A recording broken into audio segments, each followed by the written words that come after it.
हरे कृष्ण। आप सभी का दिन शुभ हो। आज दिनांक है 7 जुलाई और दिन है सोमवार। आज आषाढ़ मास का 26वां दिन है और आज शुक्ल पक्ष की द्वादशी तिथि रात 11:10 पर समाप्त होगी। बाद में त्रयोदशी तिथि प्रारंभ हो जाएगी। आज ब्रह्म मुहूर्त सुबह 4:15 से 5:03 तक रहेगा। सूर्योदय होगा सुबह 5:51 पर, सूर्यास्त होगा शाम 7:12 पर। और आज राहु काल सुबह 7:30 से 9 बजे तक रहेगा। बहुत ही शुभ योग बन रहे हैं, जिनमें शुभ योग रात 10:03 तक रहेगा। बाद में शुक्ल योग प्रारंभ हो जाएगा। इसके अलावा अनुराधा नक्षत्र आज मध्य रात्रि 1:11 तक रहेगा। बाद में ज्येष्ठ नक्षत्र प्रारंभ हो जाएगा। कई बार किसान पूरी मेहनत करता है, बीज बोता है, पानी देता है, फिर भी बारिश न हो तो फसल नहीं उगती। ऐसे ही जीवन में जब हम हर प्रयास करें फिर भी परिणाम न मिले तो मन टूट जाता है। और आज की ऐसी ही कथा में आप सभी का स्वागत है, जो उन थके हुए कर्म योगियों के लिए है जिनकी मेहनत बार बार व्यर्थ जाती है। प्रभु का न्याय समय पर आता है, लेकिन वो आता जरूर है।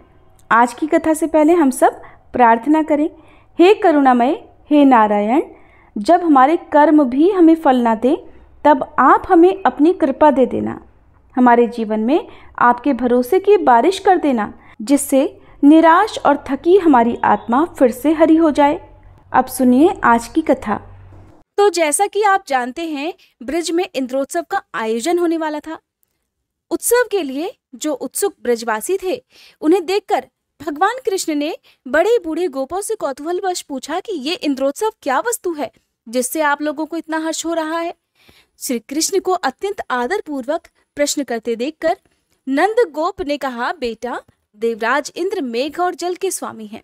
उन्हीं से प्रेरित होकर मेघ जलमय रस की वृष्टि करते हैं। उस वृष्टि से ही अन्न पैदा होता है, जिसे हम तथा अन्य देहदारी खाकर अपना जीवन निर्वाह करते और देवता आदि को भी तृप्त करते हैं। ये दूध और बछड़ों वाली गौवें इंद्र के बढ़ाए हुए अन्न से ही संतुष्ट होकर हष्ट-पुष्ट रहती हैं। जहां वर्षा करने वाले मेघ होते हैं, वहां बिना खेती की भूमि नहीं दिखाई देती, कोई ऋणग्रस्त नहीं रहता और वहां एक भी भूख से पीड़ित मनुष्य नहीं दिखाई देता। मेघ सूर्य की किरणों द्वारा इस पृथ्वी का जल ग्रहण करते और फिर संपूर्ण लोगों की भलाई के लिए उसे बरसा देते हैं। अतः वर्षा ऋतु में सभी राजा लोग, हम तथा अन्य देहदारी भी बड़ी प्रसन्नता के साथ उत्सव मनाते और देवराज इंद्र की पूजा किया करते हैं। इंद्र पूजा के विषय में नंद गोप का ऐसा कथन सुनकर भगवान दामोदर ने इंद्र को कुपित करने के उद्देश्य से कहा, पिताजी, हम लोग न तो खेती करते हैं और न व्यापार से ही जीविका चलाते हैं। हमारे देवता तो ये गौवे ही हैं, क्योंकि हम सब लोग वनवासी हैं। अन्वीक्षिकी, त्रयी, वार्ता और दंड नीति, ये 4 प्रकार की विद्याएं हैं। उनमें से वार्ता का संबंध हम लोगों से है, अतः उसका वर्णन सुनिए। पिताजी, कृषि, वाणिज्य और पशुपालन, इन तीनों वृत्तियों पर वार्ता अविलंबित रहती है। कृषि किसानों का व्यवसाय है और वाणिज्य क्रय विक्रय करने वाले वैश्यों की। हम लोगों की सबसे प्रधान वृत्ति है गोपालन। इस प्रकार ये वार्ता के 3 भेद हैं। उपर्युक्त 4 विद्याओं में से जो जिस विद्या से निर्वाह करता है, वही उसके लिए महान देवता है। उसे उसी की पूजा अर्चना करनी चाहिए। पिताजी, वही उसके लिए उपकारक है। जो मनुष्य एक का दिया हुआ फल भोगता और किसी दूसरे की पूजा करता है, वह इस लोक या परलोक में कहीं भी कल्याण का भागी नहीं होता। हमारे इस व्रज की जो प्रख्यात सीमाएं हैं, उसका पूजन होना चाहिए। सीमा के भीतर वन है और वन के भीतर संपूर्ण पर्वत हैं, जो हमारे लिए परम आश्रय हैं। अतः हमें गिरियज्ञ और गोयज्ञ आरंभ करना चाहिए। इंद्र से हमारा क्या लाभ होता है? हमारे लिए तो गौवें और गिरिराज ही देवता हैं। ब्राह्मण मंत्र युक्त यज्ञ को प्रधानता देते हैं। किसानों के यहाँ सीर यज्ञ अर्थात हल पूजन होता है और हम जैसे वन और पर्वतों में रहने वाले लोग गिरि यज्ञ और गोयज्ञ का अनुष्ठान करें तो उत्तम रहेगा। इसलिए मेरा तो विचार ये है कि आप लोग भांति भांति की पूजा सामग्रियों से गिरिराज गोवर्धन की पूजा करें। संपूर्ण व्रज का दूध एकत्र किया जाए और उससे ब्राह्मणों तथा अन्य याचकों को भोजन कराया जाए। इस प्रकार गोवर्धन का पूजन, होम और ब्राह्मण भोजन हो जाने पर गौओं का शरद ऋतु में प्राप्त होने वाले पुष्पों द्वारा श्रृंगार किया जाए और वे गिरिराज की परिक्रमा करें। गोपगण, यही मेरी सम्मति है। यदि आप लोग प्रेम पूर्वक ये यज्ञ करेंगे तो इसके द्वारा गौवें और गिरिराज गोवर्धन पर्वत प्रसन्न होंगे, साथ ही मुझे भी बड़ी प्रसन्नता होगी। श्री कृष्ण का ये वचन सुनकर नंद आदि ब्रजवासियों के मुख हर्ष से प्रफुल्लित हो उठे। वे कहने लगे, बहुत ठीक, बहुत ठीक बेटा, तुमने जो अपना मत प्रकट किया है वो बहुत सुंदर है, हम लोग वही करेंगे। अब गिरियज्ञ का ही आरंभ किया जाए। ऐसा कहकर ब्रजवासियों ने गिरियज्ञ का अनुष्ठान किया। गिरिराज गोवर्धन को दही और खीर आदि की बलि चढ़ाई, सैकड़ों हजारों ब्राह्मणों को भोजन कराया, फिर गौओं और सांडों की पूजा की गई और उनके द्वारा गिरिराज की परिक्रमा कराई गई। सांड जल से भरे मेघ की भांति गर्जना करते थे। भगवान कृष्ण दूसरे रूप में पर्वत के शिखर पर जा बैठे और मैं ही मूर्तिमान गिरिराज हूँ ऐसा कहकर गोपों द्वारा अर्पित किए हुए नाना प्रकार के अन्नों का भोग लगाने लगे और अपने कृष्ण रूप से ही गोपों के साथ पर्वत शिखर पर चढ़कर उन्होंने अपने द्वितीय शरीर गिरिराज का पूजन भी किया। फिर गिरिराज रूप में प्रकट हुए भगवान अंतर्ध्यान हो गए और गोपगण उनसे मनोवांछित वरदान पाकर गिरि यज्ञ की समाप्ति करके पुनः अपने ब्रिज में वापस लौट आए। व्यास जी कहते हैं, इंद्र यज्ञ में बाधा पड़ने से देवराज इंद्र को बड़ा क्रोध हुआ। उन्होंने मेघों के संवर्तक नामक गणों से कहा, बादलों मेरी बात सुनो और मैं जो भी आज्ञा दूं उसे बिना विचारे शीघ्र पूरा करो।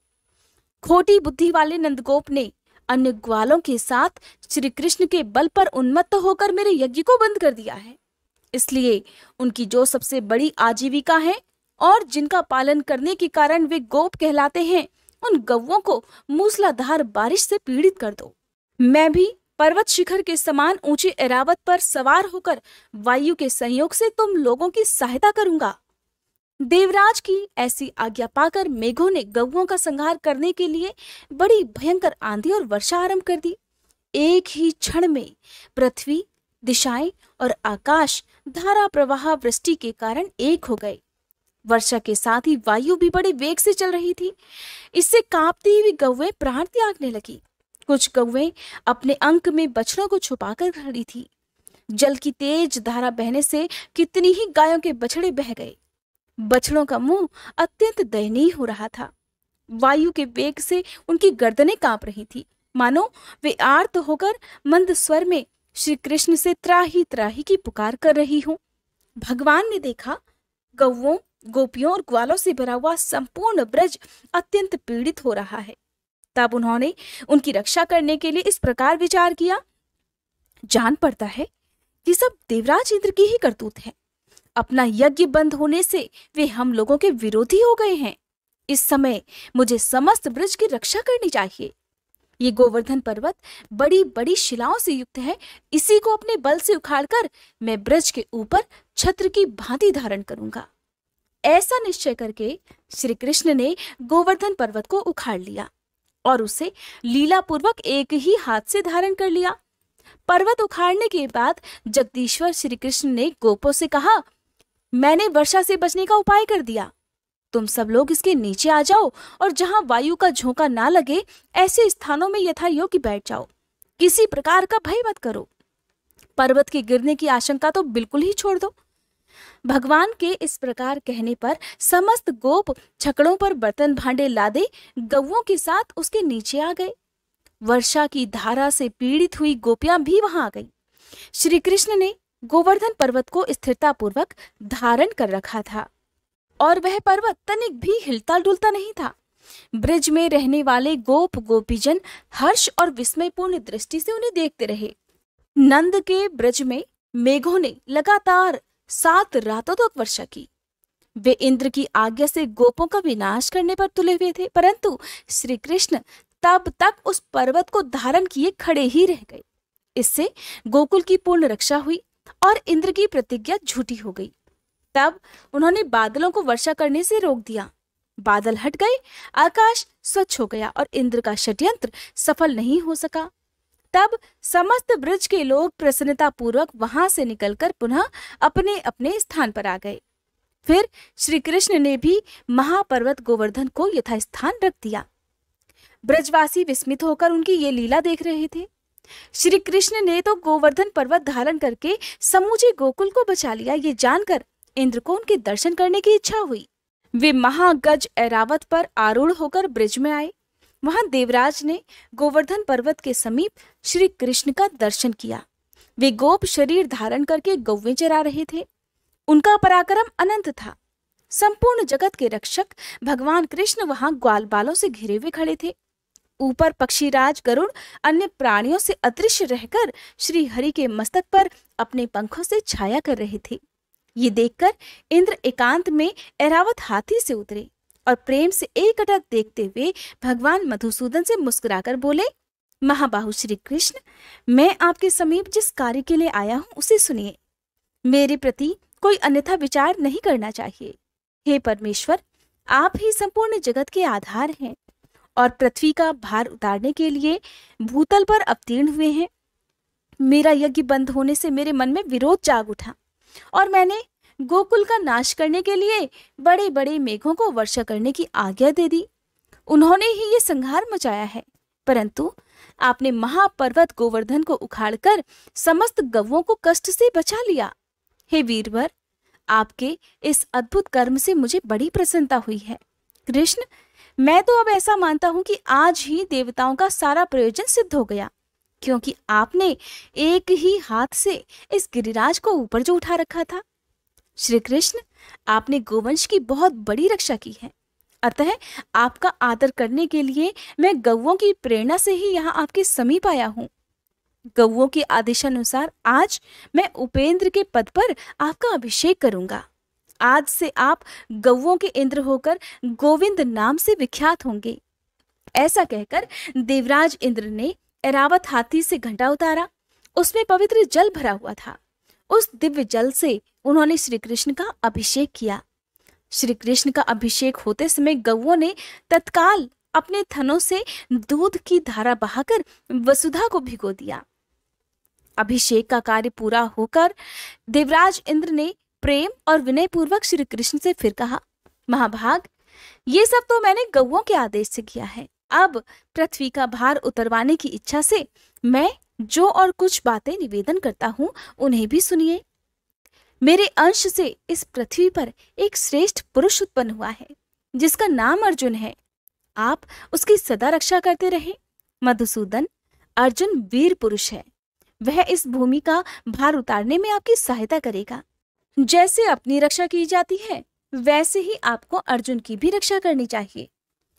देवराज इंद्र की बात सुनकर भगवान कृष्ण बोले, देवराज, मैं जानता हूँ भरतवंश में आपके अंश से अर्जुन की उत्पत्ति हुई है। मैं जब तक इस भूतल पर रहूंगा अर्जुन की रक्षा करूंगा। मेरे रहते अर्जुन को युद्ध में कोई भी जीत नहीं सकेगा। महाबाहु कंस, अरिष्टासुर, केशी, कुवलयापीड और नरकासुर आदि दैत्यों के मारे जाने के पश्चात महाभारत का युद्ध होगा। उसकी समाप्ति होने पर यह जानना चाहिए कि पृथ्वी का भार उतर गया। अब आप जाइए, पुत्र के लिए कोई चिंता मत कीजिए। मेरे आगे अर्जुन का कोई भी शत्रु कभी सफल नहीं हो सकेगा। केवल अर्जुन के लिए ही मैं युधिष्ठिर आदि 5 भाइयों को महाभारत के अंत में कुंती के समीप सकुशल लौटाऊंगा। श्री कृष्ण के ऐसा कहने पर देवराज इंद्र ने उन्हें अपने सीने से लगाया और ऐरावत पर आरूढ़ होकर पुनः स्वर्ग को प्रस्थान किया। फिर श्री कृष्ण गौओं और ग्वाल बालों के साथ पुनः ब्रज में लौट आए। गोपियों की आंखें तो उनके पथ पर ही लगी हुई थी। उनकी दृष्टि से वह मार्ग पवित्र हो गया था। इंद्र के चले जाने पर गोपों ने अनायास ही अद्भुत कर्म करने वाले श्री कृष्ण से प्रेम पूर्वक कहा, हे महाभाग, आपने गोवर्धन पर्वत उठाकर हमारी और गौओं की बहुत बड़े भय से रक्षा की है। हे तात, ये अनुपम बाल लीला, समाज में नीचा समझा जाने वाला ग्वाले का शरीर और आपका दिव्य कर्म, ये सब क्या है? आपने जल में प्रवेश करके कालिया नाग का दमन किया, प्रलंब को मार गिराया और गोवर्धन पर्वत को हाथ पर उठा लिया। इससे तो हमारे मन में अब संदेह पैदा होता है। अमित पराक्रम श्री कृष्ण, हम श्री हरि के चरणों की शपथ खाकर सत्य सत्य कहते हैं कि आपकी इस दिव्य शक्ति को देखते हुए तो हमें विश्वास ही नहीं होता कि आप मनुष्य हैं। आप देवता हैं या दानव, यक्ष हैं या गंधर्व, इन सब बातों का विचार करने से हमारा क्या लाभ है। अतः आप कोई भी क्यों ना हो, इस समय हमारे बांधव हैं, बस हम यही जानते हैं। अतः आपको नमस्कार है। हम देखते हैं कि स्त्री और बालकों सहित समस्त ब्रज का आपके प्रति प्रेम बढ़ रहा है। ये कर्म भी आपका ऐसा ही है जिसे संपूर्ण देवता भी नहीं कर सकते। अभी आप बालक हैं, फिर भी आपके बल की कोई सीमा नहीं है। इधर आपने हम लोगों में जन्म लिया है जो अच्छी श्रेणी में नहीं गिना जाता। अमेयात्मन, इन सब बातों पर विचार करने से आप हमारे मन में शंका उत्पन्न कर देते हैं। गोपों की ये बात सुनकर भगवान कुछ समय तक प्रेम से रूठकर चुपचाप बैठे रहे। फिर इस प्रकार बोले, गोपगण, यदि मेरे साथ संबंध होने से आपको लज्जा नहीं आती हो, अथवा यदि मैं आप लोगों का प्रिय हूं, तो इस प्रकार विचार करने की भला क्या आवश्यकता आन पड़ी। अगर मुझ पर आपका प्रेम है या मैं आपकी प्रशंसा का पात्र हूं, तो मेरे प्रति अपने बंधु बांधवों के समान ही स्नेह रखिए। मैं ना तो देवता हूं, न गंधर्व, न यक्ष हूं और न दानव। मैं तो आपका बंधु होकर उत्पन्न हुआ हूं। अतः आपको यही मानना चाहिए। इसके अलावा किसी भी विचार को मन में स्थान नहीं देना चाहिए। श्री हरि का ये वचन सुनकर गोप मौन हो गए। वे ये सोचकर कि कहीं कन्हैया हमारी बात सुनकर रूठ गया है, वहां से चुपचाप चले गए। फिर एक दिन निशाकाल में श्री कृष्ण ने देखा, आकाश स्वच्छ है, शरद चंद्र की मनोरम चांदनी चारों ओर फैली हुई है, कुमुदनी खिली है, जिसकी आमोदमय सुगंध से संपूर्ण दिशाएं महक रही हैं। वन में सब ओर भौरे गूंज रहे हैं, जिससे वह वन श्रेणी अत्यंत मनोहारिणी जान पड़ती है। प्रकृति की ये नैसर्गिक शोभा देखकर उन्होंने गोपियों के साथ रास करने का विचार किया। श्री कृष्ण ने अत्यंत मधुर स्वर में संगीत की मधुर तान छेड़ दी, जो वनिताओं को बहुत ही प्रिय थी। गीत की मनोरम ध्वनि सुनकर गोपियां घर छोड़कर निकल पड़ी और बड़ी उतावली के साथ उस स्थान पर आ पहुंची जहां मधुसूदन मुरली बजा रहे थे।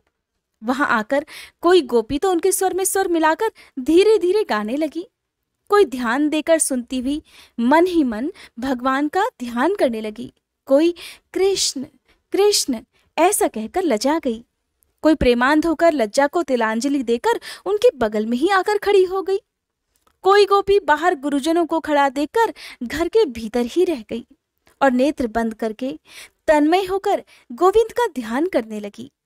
गोपियों से घिरे हुए श्री कृष्ण रास लीला का रसास्वादन करने को उत्सुक थे। अतः उन्होंने शरतकालीन चंद्रमा की ज्योत्सना से अत्यंत मनोरम प्रतीत होने वाली उस रजनी का सम्मान किया, रास आरंभ करके उसे गौरव प्रदान किया। इसी बीच में श्री कृष्ण गायब होकर कहीं अन्यत्र चले गए। गोपियों का शरीर श्री कृष्ण की चेष्टाओं के अधीन था। वे झुंड की झुंड अपने प्रीतम की खोज के लिए वृंदावन में विचरने लगी। उनके मन में तो केवल श्री कृष्ण के दर्शन की ही इच्छा थी। वे वृंदावन की भूमि पर रात में श्री कृष्ण के चरण चिन्ह देखकर उन्हें चारों ओर ढूंढ रही थी। श्री कृष्ण की विभिन्न लीलाओं का अनुकरण करती हुई उन्हीं में व्यग्र होकर सभी गोपियां एक ही साथ वृंदावन में विचरने लगी। बहुत खोजने पर भी जब श्री कृष्ण कहीं नहीं मिले, तब उनके दर्शनों से निराश होकर वे सब की सब लौटकर यमुना के तट पर आई और उनके मनोहर चरित्रों का गान करने लगी। इतने में ही श्री कृष्ण उन्हें आते हुए दिखाई दिए। उनका मुख कमल खिला हुआ था। त्रिभुवन के रक्षक और लीला से ही सब कुछ करने वाले कृष्ण को आते देख कोई गोपी अत्यंत हर्ष से भर गई। उसके नेत्र प्रसन्नता से खिल उठे और वह कृष्ण कृष्ण कृष्ण की रट लगाने लगी। किसी ने तो अपनी भौहें तिरछी करके उनकी ओर देखा। नेत्र रूपी भ्रमरों के द्वारा उनके मुख कमल की सौंदर्य माधुरी का पान करने लगी। किसी गोपी ने गोविंद को निहार कर अपने नेत्र ही बंद कर लिए और उन्हीं के रूप का ध्यान करती हुई वह योगारूढ़ सी प्रतीत होने लगी। तब माधव ने किसी को प्रिय वचन कहकर और किसी को अपनी कुटिल चितवन से निहार कर मना लिया, क्योंकि वे बिना बताए ही कहीं गायब जो हो गए थे और जानते थे कि सभी गोपियां उनसे नाराज हैं। ये सब देखकर सभी गोपियों का मन प्रसन्न हो गया। फिर उदार चरित्रों वाले श्री कृष्ण ने रास मंडली बनाई और समस्त गोपियों के साथ आदर पूर्वक रास लीला की। उस समय कोई भी गोपी श्री कृष्ण के पास से हटना ही नहीं चाहती थी। अतः एक स्थान पर स्थिर हो जाने के कारण रासोचित मंडल नहीं बन सका। तब श्री कृष्ण ने एक एक गोपी का हाथ पकड़कर रास मंडल की रचना की।